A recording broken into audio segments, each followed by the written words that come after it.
Machiavel, on l'a surnommé l'apôtre du diable. Ses livres ont été brûlés. Son nom est devenu synonyme de trahison, de manipulation, de malédiction. Pendant des siècles, la simple mention de ses idées suffisait à détruire des réputations. Mais qu'a-t-il fait exactement pour mériter une telle haine? Qu'a-t-il révélé de si insupportable qui devait être réduit au silence à tout prix? La vérité, c'est celle-ci. Machiavel n'a inventé aucune malice. Il a simplement décrit comment le pouvoir fonctionne vraiment. Et cette description était si précise, si brutale, si impossible à réfuter, que ceux qui vivaient en prétendant que le monde fonctionnait autrement n'ont eu d'autre choix que d'essayer de l'anéantir avant de continuer. J'ai besoin que vous compreniez quelque chose de fondamental. Tout ce que je vais révéler dans les prochaines lignes a été considéré comme une hérésie pendant des siècles. Ça a été banni, censuré, persécuté, et aujourd'hui encore. Ça dérange profondément ceux qui préfèrent croire aux contes de fées sur la vertu et le pouvoir. Si vous êtes ce genre de personne, ce n'est pas votre place. Mais si vous voulez comprendre comment le monde fonctionne réellement, continuez. Machiavel est né à Florence, en Italie, en 1469. C'était une époque de violence politique constante, d'alliances qui changeaient du jour au lendemain, de princes qui étaient assassinés par leurs propres conseillers. Machiavel n'a pas grandi dans une bibliothèque à lire des théories. Il a grandi en observant le pouvoir réel en action. Et ce qu'il a vu a tout changé. Pendant 14 ans, Machiavel a travaillé comme diplomate et fonctionnaire de la République de Florence. Ce n'était pas un philosophe enfermé dans sa tour d'ivoire. C'était un homme pratique qui négociait avec des rois, des papes et des généraux. Il a vu de près comment les décisions étaient prises. Et il a réalisé quelque chose que personne avant lui n'avait eu le courage d'écrire. La politique n'avait rien à voir avec la moralité. Zéro. Nada. Les gens qui avaient le pouvoir ne l'avaient pas parce qu'ils étaient bons. Ils avaient le pouvoir parce qu'ils savaient comment fonctionne le jeu. Et les gens qui perdaient le pouvoir ne perdaient pas parce qu'ils étaient mauvais. Ils perdaient parce qu'ils ne comprenaient pas les règles. Mais calmez-vous, parce que la partie la plus brutale est encore à venir. En 1513, Machiavel a écrit « Le Prince », un livre petit, direct, sans détour, un manuel pratique sur comment conquérir et conserver le pouvoir. Et ce qu'il a dit dans ce livre a choqué absolument tout le monde. Premièrement, il a séparé la politique de l'éthique. Avant Machiavel, tout philosophe politique depuis Aristote supposait que la politique était une extension de l'éthique, que les gouvernants devaient être vertueux, que le bon gouvernant était celui qui suivait des principes moraux. Machiavel a dit « ça ne fonctionne pas comme ça dans la pratique ». Et il l'a prouvé avec des exemples historiques. Il a montré que les gouvernants qui essayaient d'être vertueux tout le temps perdaient fréquemment leur royaume, tandis que ceux qui savaient quand abandonner la vertu survivaient et prospéraient. Ce n'était pas une question d'opinion. C'était une observation empirique, des données historiques, la réalité nue et crue. Deuxièmement, Machiavel a dit quelque chose qui a donné des frissons à toute la chrétienté. Il vaut mieux être craint qu'aimé, si on ne peut pas être les deux. Cette phrase a été répétée, déformée, mal interprétée pendant des siècles. Mais rares sont ceux qui ont lu le contexte complet. Machiavel a aussi dit que le prince doit éviter d'être haï à tout prix. Parce que la haine engendre la rébellion. La peur, quand elle est administrée correctement, engendre l'ordre. Vous voyez la différence? Ce n'était pas une apologie de la cruauté gratuite. C'était une observation sur comment le pouvoir fonctionne. L'amour peut être brisé quand c'est nécessaire. La peur est plus stable. Mais la haine est destructive. Le pouvoir réel exige un équilibre entre ses forces. Troisièmement, et c'est peut-être le plus perturbateur pour l'époque, Machiavel a dit que la nature humaine est immuable. Les gens sont égoïstes. Ils recherchent leurs propres intérêts. Ils sont reconnaissants seulement tant que ça les arrange. Ils oublient les bienfaits et se souviennent des offenses. Ce n'était pas du cynisme, c'était de l'observation, et c'était impossible à réfuter. L'Église, bien sûr, était furieuse, parce que toute la structure du pouvoir religieux dépendait de la prémisse que les êtres humains pouvait être transformé à travers la foi et la morale. Machiavel disait que c'était, au mieux, une illusion utile, au pire, un mensonge délibéré pour contrôler les masses. Et ce n'était pas seulement l'Église. Les philosophes moraux de toutes les époques ont attaqué Machiavel. Les sophistes grecs avaient dit des choses similaires 2000 ans auparavant, mais ils ont été réfutés par Socrate et Platon. Machiavel, de manière beaucoup plus systématique et avec beaucoup plus de preuves historiques, a ressuscité ses arguments. Et cette fois, c'était beaucoup plus difficile de le réfuter. Le Prince a été placé dans l'index Librorum Prohibitorum, la liste des livres interdits par l'Église catholique. Posséder une copie pouvait signifier la prison. Lire était une hérésie. Enseigner était un crime, mais le livre n'a jamais disparu. Il a été copié en secret, passé de main en main, lu par des rois et des révolutionnaires également. Pourquoi? Parce que c'était utile, parce que ça fonctionnait, parce que ça décrivait la réalité d'une manière qu'aucun autre livre ne le faisait. Les propres dirigeants de l'Église lisaient Le Prince en privé, tout en le condamnant en public. Et c'est peut-être la plus grande preuve que Machiavel avait raison. Ceux qui criaient le plus fort contre lui étaient ceux qui profitaient le plus de ses leçons. Je vais vous dire ce qui a vraiment dérangé les personnes puissantes de l'époque. Machiavel ne révélait pas de nouveaux secrets. Il écrivait dans un langage clair ce que tout le monde faisait déjà en secret. C'était comme si quelqu'un entrait dans un club exclusif et publiait les règles du jeu pour que tout le monde puisse les lire. Rois, papes, aristocrates, tous utilisèrent les tactiques que Machiavel a décrites, mais ils le faisaient en parlant de vertu, d'honneur, de foi et de moralité. L'hypocrisie était une partie essentielle du système. Et Machiavel expose cette hypocrisie. C'était son crime impardonnable. Léo Strauss, l'un des plus grands philosophes politiques du XXe siècle, a appelé Machiavel le professeur du mal. Non pas parce que Machiavel enseignait des choses que personne ne faisait, mais parce qu'il enseignait ces choses ouvertement. Il a enlevé le masque. Il a montré le visage derrière la vertu feinte. Mais il existe une autre interprétation que peu considèrent. Et si Machiavel n'enseignait pas le mal, mais diagnostiquait une maladie? Et si Le Prince n'était pas un manuel sur comment être cruel, mais un miroir qui montrait la cruauté qui existait déjà? Benedetto Croce, philosophe italien antifasciste du XXe siècle, a avancé exactement cet argument. Il a dit que Machiavel était simplement un réaliste, quelqu'un qui décrit comment les choses sont, et non pas comment elles devraient être, et que confondre description et prescription est une erreur de lecture. Quand un médecin décrit comment un cancer fonctionne, il ne promeut pas le cancer. Il vous donne des informations pour que vous puissiez faire face à la réalité. Machiavel a fait la même chose avec le pouvoir. Si vous appréciez ce contenu, pensez à envoyer un super thanks. Vous venez de découvrir pourquoi Machiavel a été persécuté pendant des siècles. Il a révélé des vérités que les puissants préféraient garder secrètes. Chaque contribution permet de continuer à offrir ce genre d'analyse brutale et honnête, qu'aucune chaîne de développement personnel n'ose faire. Vous n'êtes pas seulement un spectateur, vous êtes quelqu'un qui a choisi de voir la réalité telle qu'elle est. Maintenant, je vais vous montrer quelque chose qui connecte Machiavel directement avec vous. Parce que comprendre l'histoire est intéressant, mais comprendre comment l'appliquer dans votre vie, c'est transformateur. Machiavel a introduit deux concepts centraux qui gouvernent toute situation de pouvoir, la virtu et la fortuna.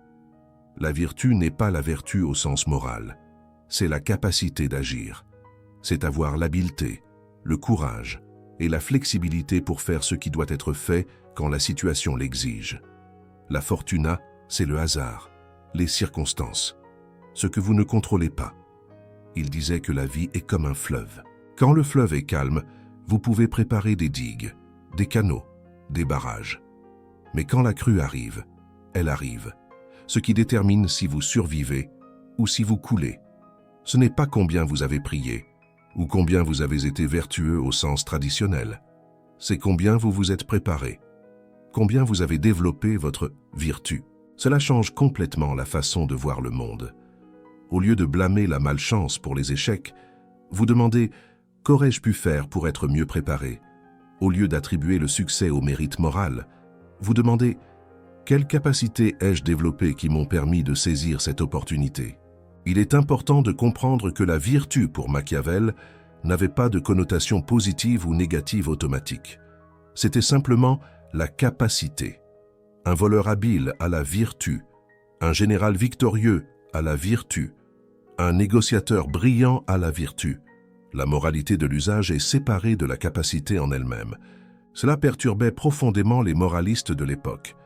Ils voulaient un monde où capacité et vertu morale seraient la même chose, où les bons gagneraient automatiquement parce qu'ils sont bons.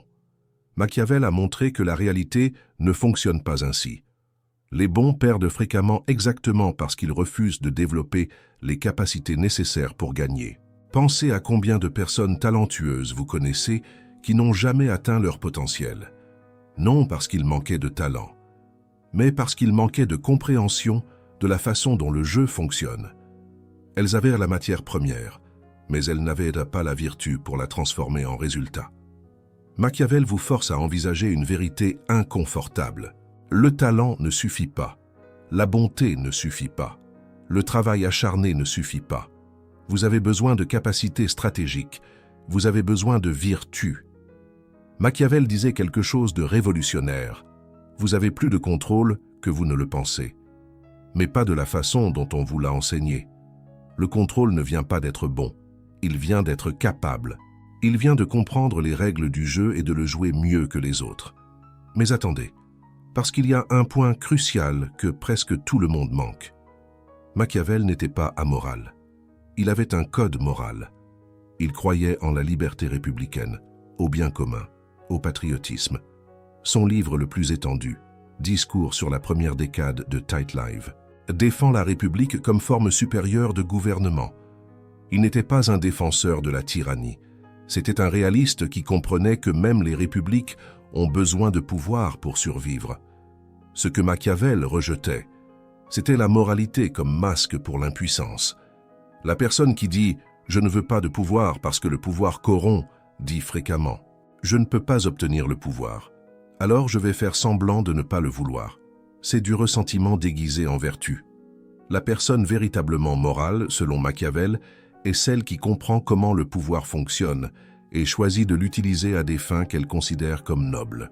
Pas quelqu'un qui fait semblant que le pouvoir n'existe pas ou qui préfère perdre à se salir les mains. Et voici l'application pratique qui peut changer votre vie. Combien de fois avez-vous été manipulé parce que vous ne compreniez pas les règles du jeu?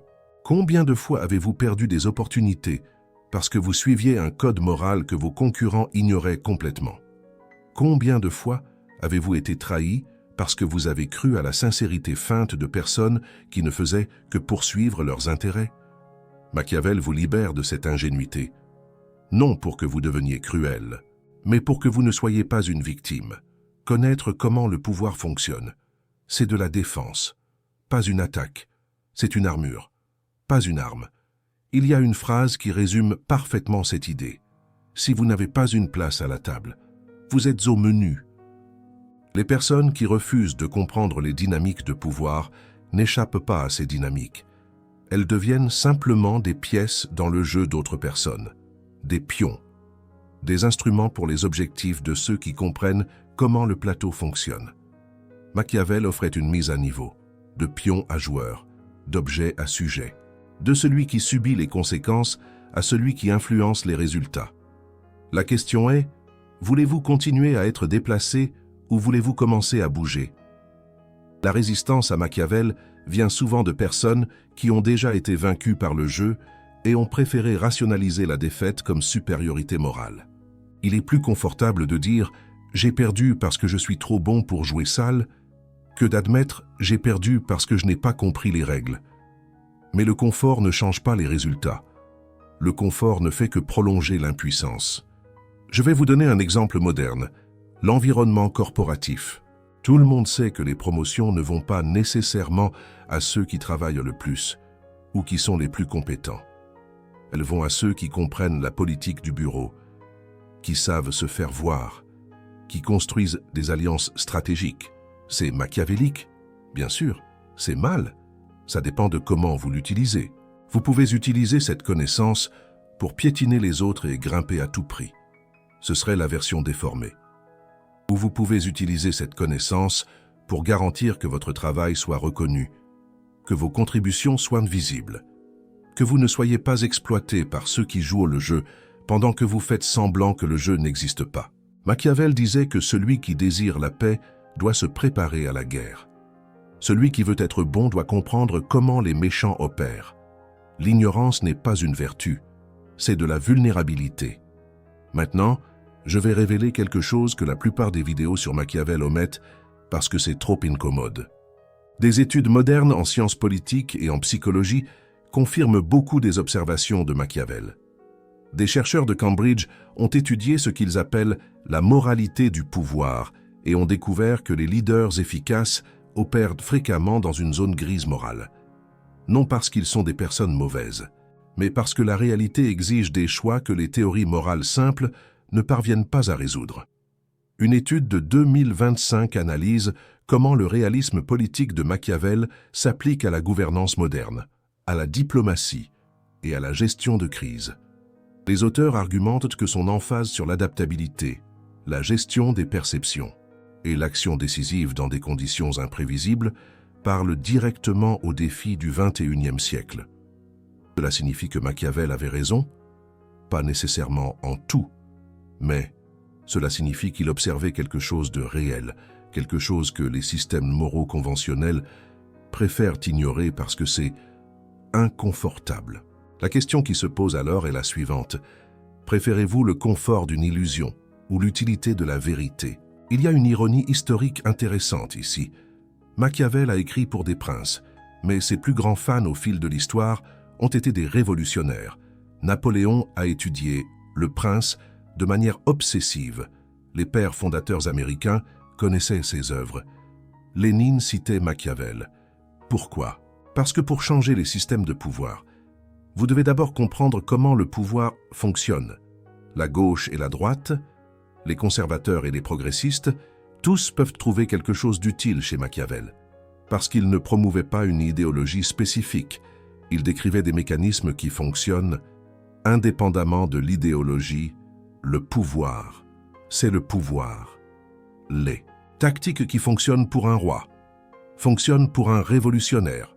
Les dynamiques qui gouvernent un royaume, gouvernent une entreprise, une famille, une relation. C'est ce qui rend Machiavel si durable. Il n'est pas prisonnier d'un contexte historique, spécifique. Les principautés italiennes du XVIe siècle ont disparu, mais les observations de Machiavel sur la nature humaine restent valides, parce que la nature humaine ne change pas. La technologie change, la culture change, les systèmes politiques changent, mais les motivations de base, les peurs, les désirs, ceux-ci restent constants. Laissez-moi vous raconter une histoire qui illustre parfaitement ce point. Imaginez deux personnes qui se disputent le même poste. La première suit strictement un code moral, traditionnel. Elle n'exagère jamais ses réussites, ne fait jamais de politique, ne cultive jamais d'alliés. Stratégiquement, elle travaille dur et espère que le mérite sera reconnu. Automatiquement, la deuxième personne travaille aussi dur. Mais en plus de cela, elle s'assure que ses réussites sont visibles. Elle cultive des relations avec des personnes influentes. Elle comprend la dynamique du pouvoir de l'organisation. Elle se positionne stratégiquement. Qui obtient le poste? Dans la plupart des cas, la deuxième. Pas parce qu'elle est une meilleure personne, mais parce qu'elle comprend comment les décisions de pouvoir sont prises. La première personne va probablement se plaindre d'injustice. Elle va dire que le monde a tort, qu'il devrait valoriser le mérite. Pur. Et peut-être a-t-elle raison, en termes idéaux, mais avoir raison, idéalement, tout en perdant, concrètement, ne résout pas le problème. Machiavel disait que les hommes jugent plus par les yeux que par les mains, parce que voir est à la portée de tous, mais sentir est à la portée de peu. Les gens se font une opinion, basée sur ce qu'ils voient, pas sur ce que vous êtes. Vraiment.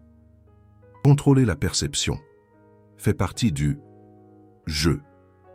Cela ne signifie pas que vous devez mentir sur qui vous êtes. Cela signifie que vous devez être stratégique sur la façon dont vous vous présentez. Cela signifie que l'ingénuité n'est pas une vertu.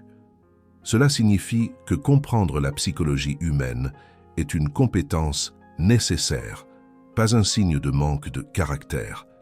Machiavel a été A, parce qu'il a dit des choses comme ça, à voix haute, parce qu'il a écrit ce que tous faisaient, mais que personne qu'en admettait, parce qu'il a retiré le voile d'hypocrisie, mais qui rendait le système tolérable, pour ceux qui préféraient ne pas voir.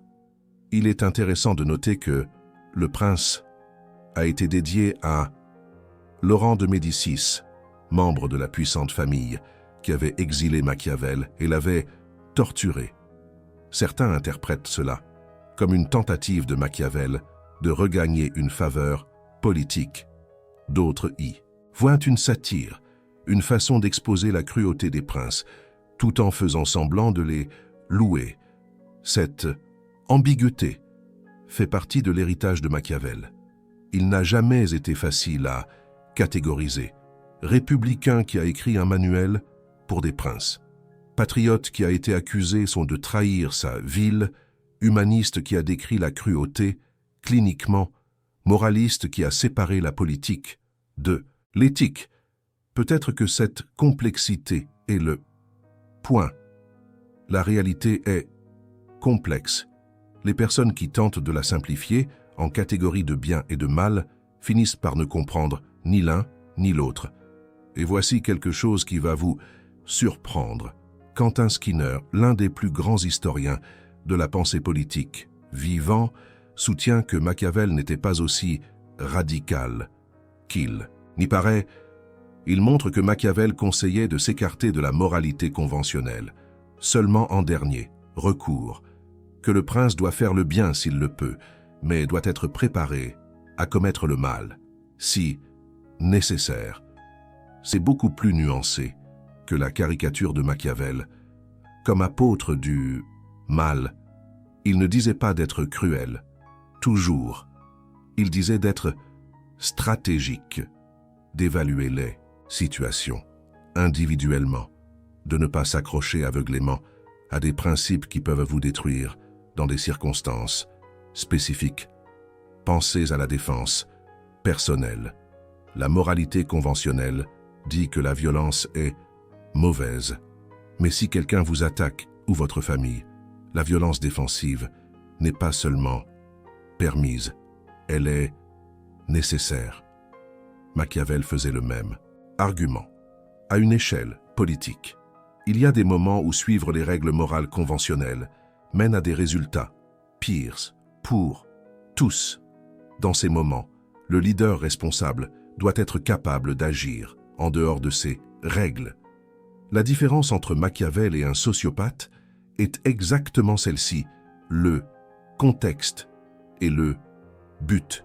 Le sociopathe viole les règles morales par caprice ou par plaisir. Machiavel argumentait que les leaders peuvent avoir besoin de violer certaines règles pour atteindre des objectifs légitimes. C'est une différence cruciale que ces critiques ignorent souvent. Je vais vous laisser avec une réflexion pratique qui peut changer la façon dont vous naviguez le monde à partir de maintenant, la prochaine fois que vous serez dans une situation de conflit ou de compétition avant de réagir émotionnellement. Demandez-vous qu'est-ce que Machiavel observerait ici. Quels sont les intérêts réels en jeu? Qui gagne et qui perd avec chaque résultat possible? Quelles perceptions sont cultivées et par qui? Cette pause analytique est la vertu en action. C'est la capacité de voir au-delà des apparences, de comprendre les motivations réelles, de naviguer la complexité sans être entraîné par des illusions. L'histoire est pleine d'exemples qui prouvent le point de Machiavel. Catherine de Médicis, reine de France, était une lectrice dévouée du prince. Elle a navigué des guerres religieuses, dévastatrices, en maintenant ses fils au pouvoir grâce à des alliances prudentes, des mariages stratégiques et, oui, quand nécessaire. Des actions brutales. Elle a été démonisée pendant des siècles. Mais l'alternative aurait probablement été une guerre civile, encore plus sanglante. Frédéric le Grand de Prusse gardait le prince sur sa table de chevet. Il a écrit un livre critiquant Machiavel quand il était jeune. Après être devenu roi et avoir affronté la réalité du pouvoir, ses actions ont été complètement machiavéliques. La théorie morale est facile quand on n'a pas de responsabilité. La pratique est différente. Plus récemment, des penseurs comme Henry Kissinger ont appliqué ouvertement des principes réalistes à la politique étrangère américaine. Controverse, extrêmement efficace en termes de résultats géopolitiques. Aussi, le débat sur si les moyens justifient la fin continue. Mais le point de Machiavel reste ignorer comment le pouvoir fonctionne ne vous protège pas des conséquences. Et ne pensez pas que cela s'applique seulement à la politique de haut niveau. Prenons l'exemple de Ségolène Royal, une figure politique française dont la carrière a été marquée par des moments de brillance et des revers inattendus. Une analyse machiavélique de sa trajectoire pourrait révéler des stratégies à droite, mais aussi des erreurs de perception quant au rapport de force au sein de son propre parti ou dans l'opinion publique. Un autre exemple pertinent pourrait être celui de Bernard Arnault, le PDG du groupe LVMH. Sa capacité à bâtir un empire dans le monde du luxe témoigne d'une maîtrise certaine des codes du pouvoir économique. Il a su utiliser l'influence, le lobbying et l'acquisition stratégique pour consolider sa position dominante. Des méthodes qui ne sont pas toujours perçues comme irréprochables, mais qui s'inscrivent dans une logique machiavélienne d'optimisation des intérêts. Chaque négociation salariale est un exercice machiavélique. Une danse subtile où chacun tente de maximiser son gain. Chaque entretien d'embauche où vous vous présentez sous votre meilleur jour, où vous soignez votre image, est une gestion de la perception, une mise en scène calculée. Chaque fois que vous choisissez vos batailles dans une relation, que vous pesez le pour et le contre, vous appliquez un calcul stratégique, un peu comme on le ferait aux échecs. La différence, l'élément crucial, réside dans le fait de savoir si vous faites cela consciemment ou non, si vous comprenez les mécanismes à l'œuvre, ou si vous agissez aveuglément, bercé d'illusions. Machiavel, lui, vous offre la conscience, une lucidité parfois brutale. Ce que vous faites de cette lucidité, c'est votre responsabilité, votre choix. Machiavel n'enseignait pas la méchanceté, l'ignominie, la perfidie. Il enseignait la lucidité. La différence entre les deux détermine la manière dont vous utilisez la connaissance, ce pouvoir. Vous pouvez utiliser cette lucidité, cette acuité, pour protéger ceux que vous aimez, pour construire des choses qui comptent, pour ne pas être la victime de prédateurs, de manipulateurs, où vous pouvez faire semblant que les prédateurs n'existent pas, fermer les yeux sur les dangers et espérer, naïvement, le meilleur. Le choix est vôtre, et c'est un choix que vous faites tous les jours, même lorsque vous n'en avez pas conscience. Même lorsque vous pensez être neutre, il existe un test simple, un indicateur, pour savoir si vous avez internalisé les leçons de Machiavel, si elles ont infusé votre esprit. Lorsque quelque chose de mauvais vous arrive, une tuile vous tombe sur la tête. Quelle est votre première réaction? Si vous recherchez immédiatement un coupable externe, un ennemi, un complot, une injustice du destin ou une fatalité, vous n'avez pas encore compris. Vous restez dans le déni. Si, au contraire, vous vous demandez d'abord « Qu'est-ce que j'aurais pu faire différemment? Quel signe ai-je manqué? Comment me suis-je laissé devenir vulnérable ?» Alors, vous êtes sur la bonne voie. Vous progressez, vous apprenez. Cela ne revient pas à blâmer la victime, à l'accuser. C'est reconnaître, avec honnêteté, que dans le jeu du pouvoir, dans la vie réelle, espérer que les autres jouent franc jeu, qu'ils respectent les règles. est une stratégie de perdant, une naïveté crasse. Vous pouvez choisir de jouer franc jeu. C'est un droit, un choix légitime. Mais faites-le en tant que choix conscient, pleinement assumé, et non par ignorance des règles, des rouages, des dynamiques.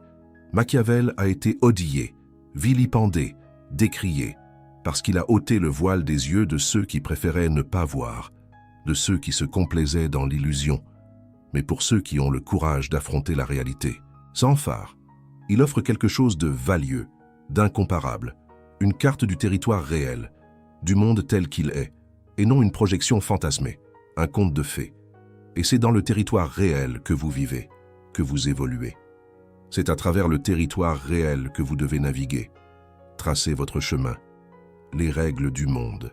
Les lois de la nature humaine ne changent pas, ne s'adaptent pas à vos préférences, à vos désirs. Mais celui qui comprend ces règles, celui qui les maîtrise, peut jouer le jeu avec plus d'intelligence, avec plus d'habileté, à l'instar d'un joueur d'échecs qui anticipe les coups de son adversaire. Polémique pour les commentaires. Machiavel a dit que la fin justifie les moyens.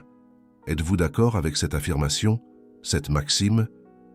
Ou existe-t-il des lignes rouges, des frontières qui ne doivent jamais être franchies? Quel que soit l'objectif, le but poursuivi, commentez votre position, exprimez-vous. Et si vous avez déjà appliqué, mis en œuvre, le réalisme machiavélique dans une situation, et que cela a fonctionné, racontez-nous ce qu'il s'est passé. Partagez votre expérience. Je répondrai personnellement à tous les commentaires dans les premières heures. Soyez prêts.